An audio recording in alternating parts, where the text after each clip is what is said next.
بسم اللہ الرحمن الرحیم۔ حضرت ملا احمد نراقی اپنی کتاب تقدیس میں تحریر فرماتے ہیں کہ حضرت موسیٰ علیہ السلام کوہ طور کی طرف چلے جا رہے تھے۔ راستے میں ایک بوڑھا آتش پرست ملا جو گمراہی اور گناہوں سے آلودہ تھا۔ اس نے حضرت موسیٰ علیہ السلام سے کہا، کہاں جا رہے ہیں؟ حضرت موسیٰ علیہ السلام نے جواب دیا، کوہ طور پر جا رہا ہوں۔ جس جگہ وہ بے انتہا نور کا مرکز ہے وہاں جا رہا ہوں تاکہ اللہ سے راز و نیاز اور مناجات کروں اور تمہارے گناہوں اور خطاؤں کی معذرت کروں۔ اس آتش پرست نے کہا، کیا میرا پیغام بھی خدا کے پاس پہنچا سکتے ہو؟ حضرت موسیٰ علیہ السلام نے کہا، تیرا پیغام کیا ہے؟ اس نے کہا، میری طرف سے اپنے پروردگار سے کہنا کہ اس خلقت کے جرمٹ اور آفرینش کے بیڑ میں تجھ کو خدا مانوں، یہ میرے لیے ننگو آر ہے۔ مجھے ہرگز اپنے پاس نہ بلانا اور مجھے تیری روزی کی منت اور تیرے احسان کی بھی ضرورت نہیں ہے۔ نہ تو میرا خدا ہے اور نہ میں تیرا بندہ۔ حضرت موسیٰ علیہ السلام نے اس آتش پرست کی گفتگو کو سنا تو انہوں نے بہت جوش آیا۔ اپنے دل میں کہا، میں اپنے محبوب سے مناجات کرنے کے لیے جا رہا ہوں، مناسب نہیں ہے کہ اس کے سامنے یہ سب نازیبا گفتگو بیان کروں۔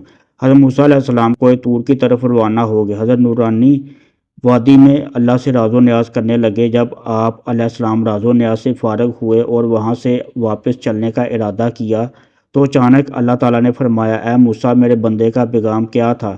عرض کیا، میں اس پیغام کو سناتے ہوئے شرم محسوس کرتا ہوں۔ تو خود علیم و بصیر ہے اور جانتا ہے کہ اس بوڑھے آتش پرست کافر نے تیرے شان میں کیا گستاخی کی ہے۔ اللہ تعالیٰ نے ارشاد فرمایا، اس زبان دراز کے پاس جانا اور میری طرف سے اس کو سلام کہنا اور اس کے بعد پیار و محبت سے اس کو یہ پیغام سنانا۔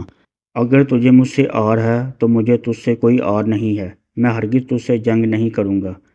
اگر تو مجھے نہیں چاہتا تو میں تجھے بہت چاہتا ہوں۔ تو اگر میری روزی اور رزق نہیں چاہتا، میں اپنے فضل و کرم سے تجھے روزی عنایت کروں گا۔ اگر میری روزی کا احسان نہیں چاہتا تو میں بغیر احسان کے روزی عنایت کروں گا۔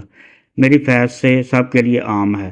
میرا لطف و کرم بے نہایت ہمیشگی اور قدیم ہے۔ جب حضرت موسیٰ علیہ السلام کوہ طور سے واپس آئے تو اس بوڑھے آتش پرست نے کہا، اگر میرے پیغام کا جواب لائے ہو تو بیان کرو۔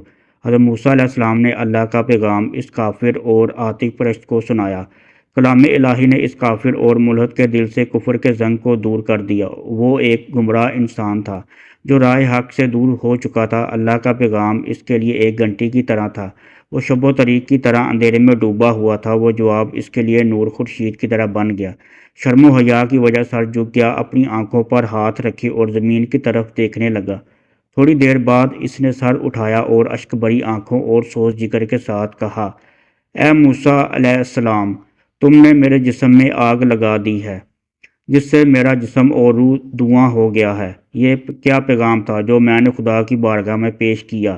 میں بدبخت ہوں، افسوس مجھ پر۔ اے موسیٰ، مجھے ایمان کی تعلیم دیں، مجھے حقیقت کا راستہ بتائیں۔ خدایا، کیا عجیب واقعہ پیش آیا؟ میری روح قبض کر لے تاکہ میں اس پریشانی سے نجات پا جاؤں۔